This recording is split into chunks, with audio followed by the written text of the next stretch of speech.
Hello and welcome to the Chronicles of Captivity. I'm Jack Powers and I'm going to be telling you about my life story. I'm going to do it in chronological order, meaning that I'm starting with the background and I'm going up through my trip through the prisons, the jails, the courts, the trials, the tribulations, the gauntlet of the federal penitentiary system. I'm going to give it all to you. There's a long story here, and it's all a pretty good story. So let me start with saying this. In the mid to late 1980s, 85, 86, 87, 88, I was a remodeler in Holland, Michigan. That's what I did. I had a little company called Powers Remodeling, and then it turned in later to Powers Construction when my brother joined. But we had a good little business going. We did little jobs, bathroom remodels, kitchen remodels, decks, porches, roofs, basically just about anything. We did some insurance jobs where there was water damage and things like that. And we made do. We made actually pretty good money. I was able to put a down payment on a house and make the mortgage payments. I was able to purchase a new car, a truck, and a van. I had a lot of tools. At one point, I had 11 employees working for me. I saved up enough money to the side where I decided to start another business, a beauty salon business called Debonair Hair and Beauty Supply Company. And so I built that. I built that salon, and my sister came out from Syracuse, New York, to live in Holland and to manage and work in Debonair Hair. My mom worked there too. My mom came out to live with us. My little brother was living with us, Albert, and my brother Tim was out there. We had like almost the whole family out there in Holland, Michigan. And we were building little businesses, little kind of an empire of our own, and everybody was working together. Well, what happened was, and I know exactly where I went off track, because I didn't smoke marijuana. I was against it. I knew that earlier on in my life, because I had smoked a lot of it, I started smoking when I was like 9 years old. I remember my brother coming in, my older brother. He came in and we went down to the basement. He said, "I'm going to show you how to do something." And he took this cigarette that, looked like a short cigarette, badly rolled, and he said, "This is a joint." And he fired it up, lit it up, and he had this tube, this black plastic tube, PVC or whatever. And he said, "Okay, now look down the end of this tube. As I blow this smoke in there, you'll see it coming down the tube. When it gets down close to you, just put your mouth in there and inhale." And so he started blowing in one end, turned the joint around in his mouth, and started, blowing the smoke into that tube. And I saw the smoke, coming down the tube. It's just kind of rolling, coming down. So I put my mouth on there and I start to breathe in. And he takes it out of his mouth and then blows. And blows that smoke down into my lungs. So, yeah, and then whenever his friends would come over, these guys were all older. I was like their mascot. They would take me into the room when they were passing around the bong and listening to, what we now call classic rock, Aerosmith, Led Zeppelin, Blue Oyster Cult, all of those, right?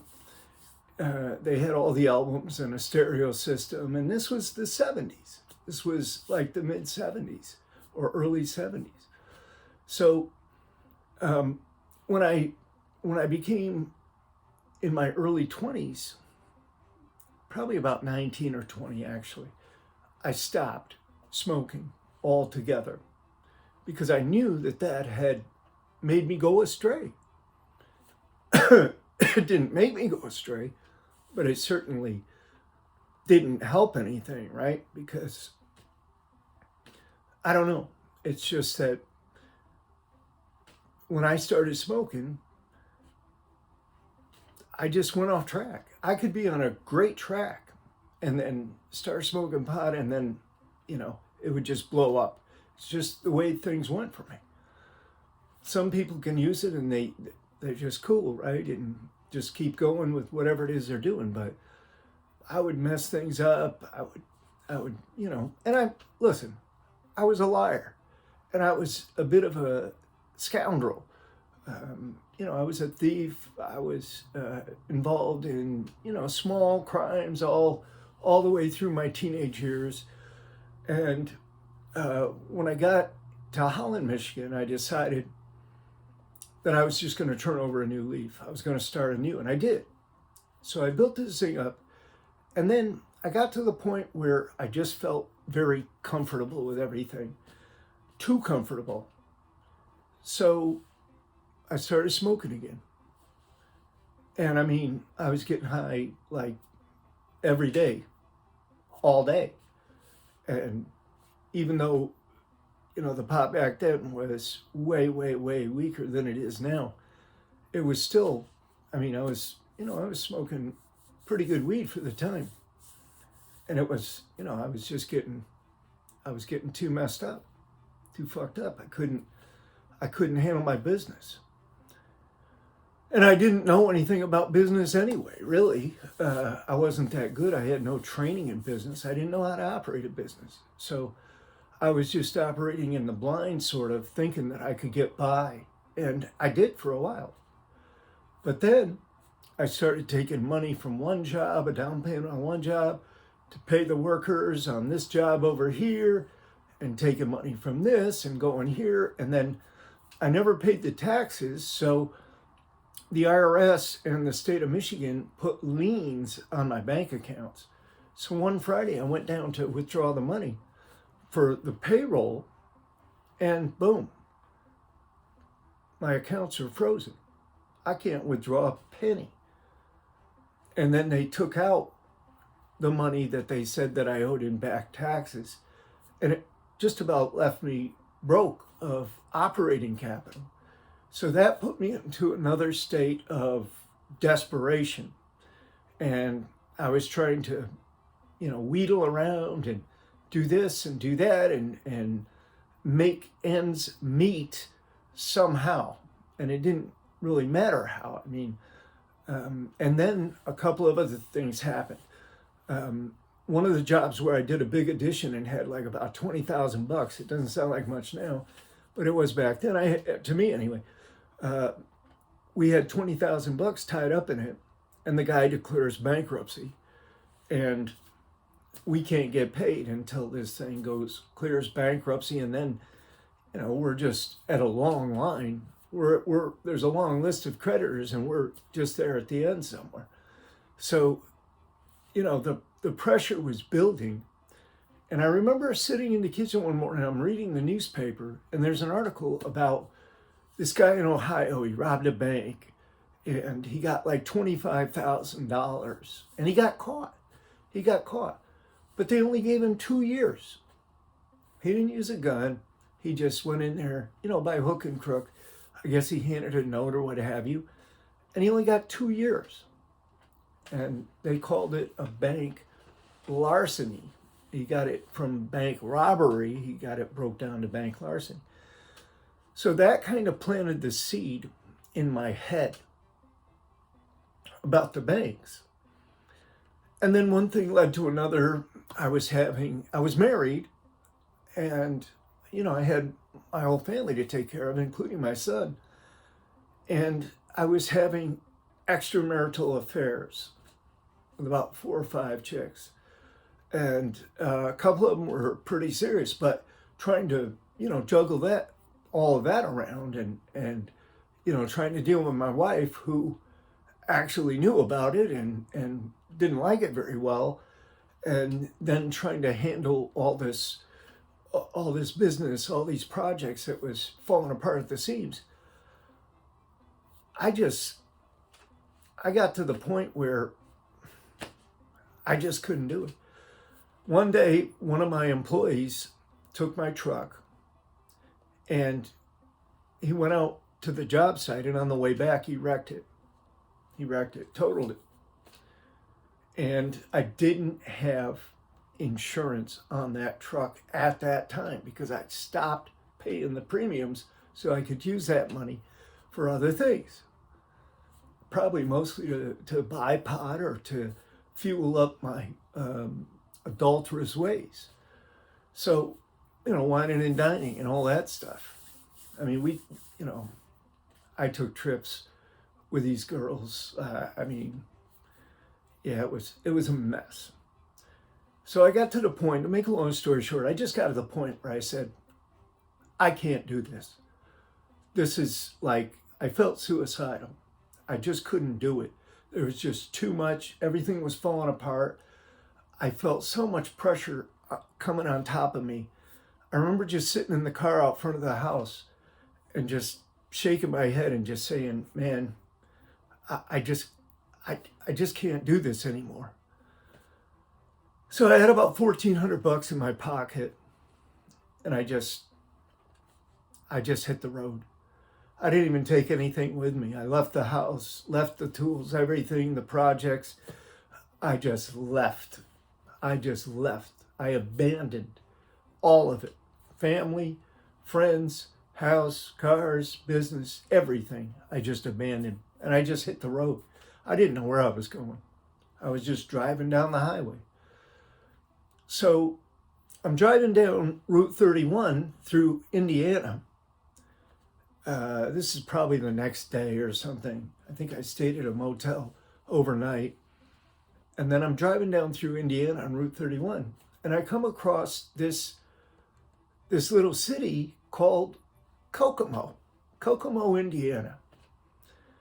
And so I'm at this Holiday Inn. They've got a bar. And I'm at the bar, and I'm having drinks. I'm talking to the bartender, kind of hashing it up. And this guy's sitting at a table, and he's got all this gold jewelry on and stuff, and he's kind of a gregarious kind of a dude.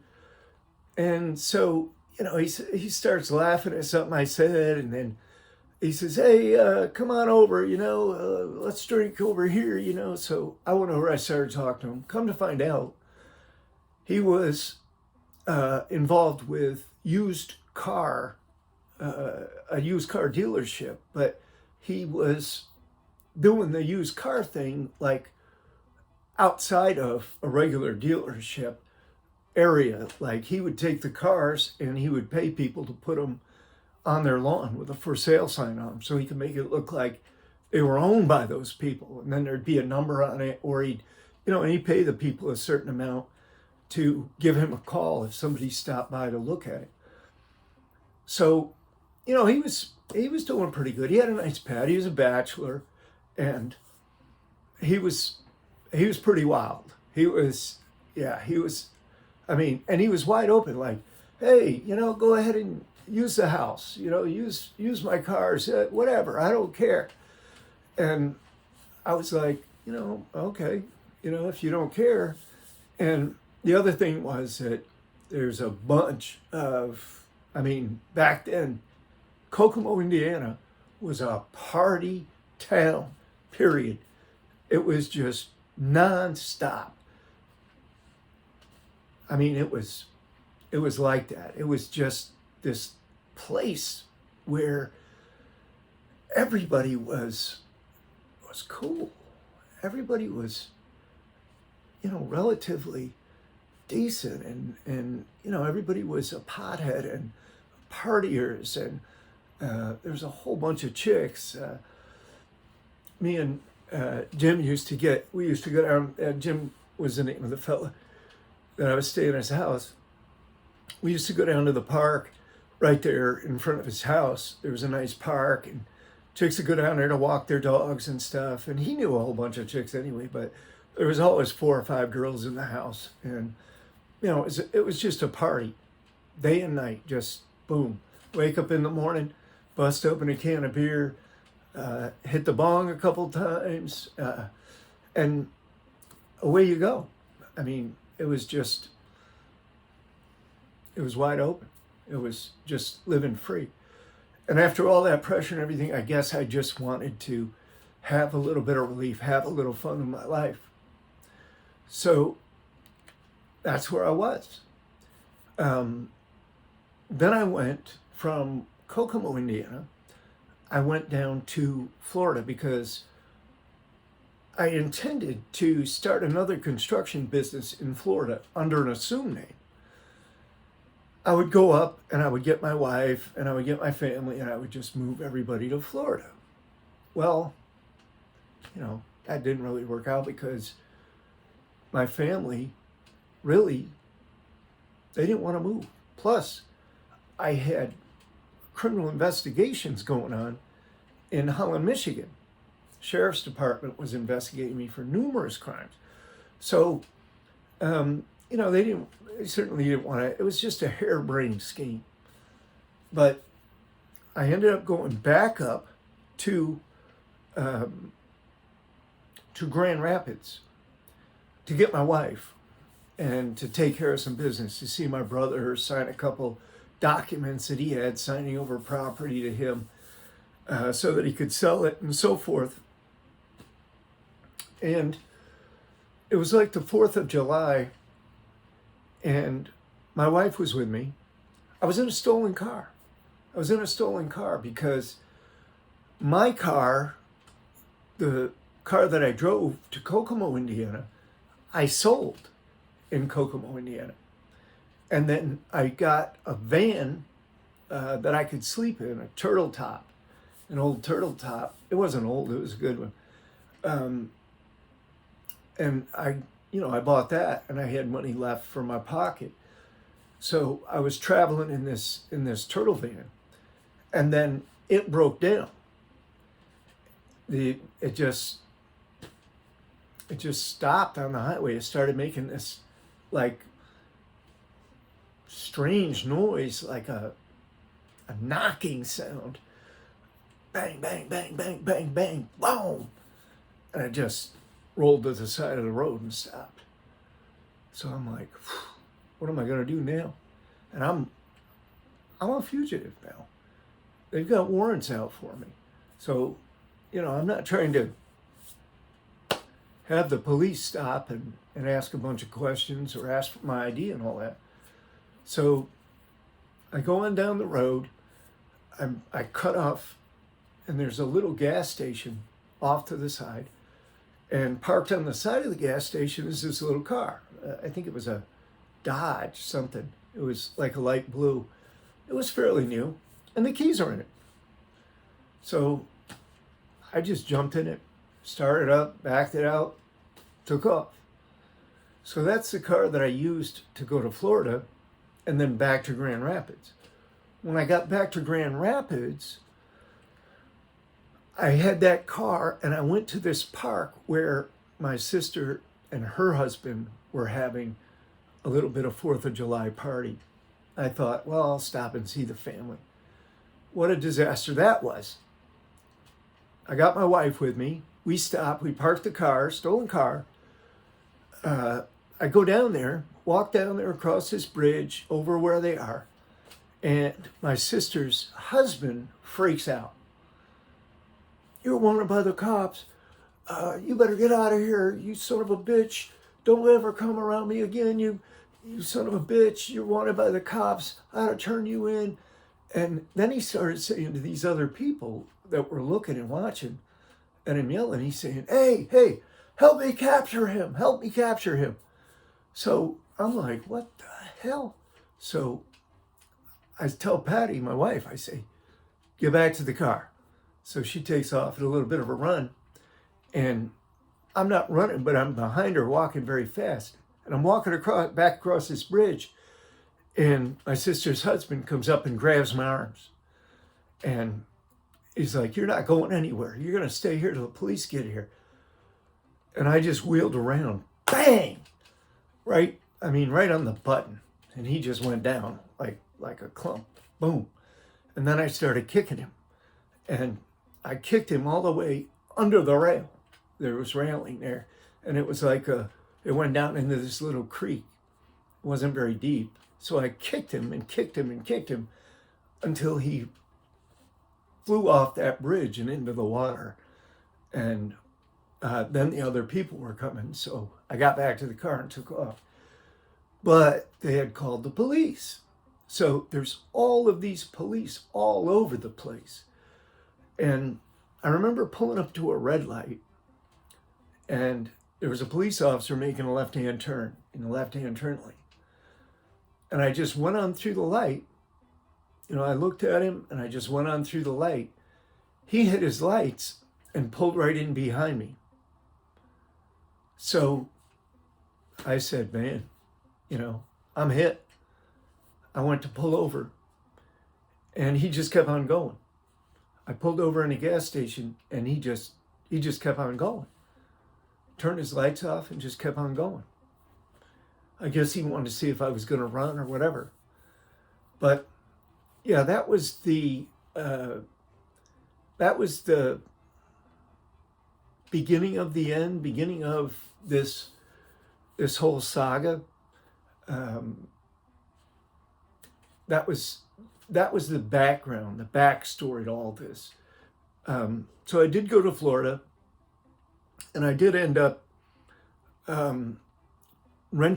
leasing a house from a real estate company under an assumed name, Mark Johnson. It was a pretty nice house in town and country. And so I brought my wife down there with me. And that's where we'll leave this. Chronicle number 1, just the backstory. But look, stay tuned for Chronicle number 2, because this is going to explain the bank robberies and the arrest. And I'll wait for you. I'll be right here. Tune in again for Chronicle 2. I'm Jack Powers.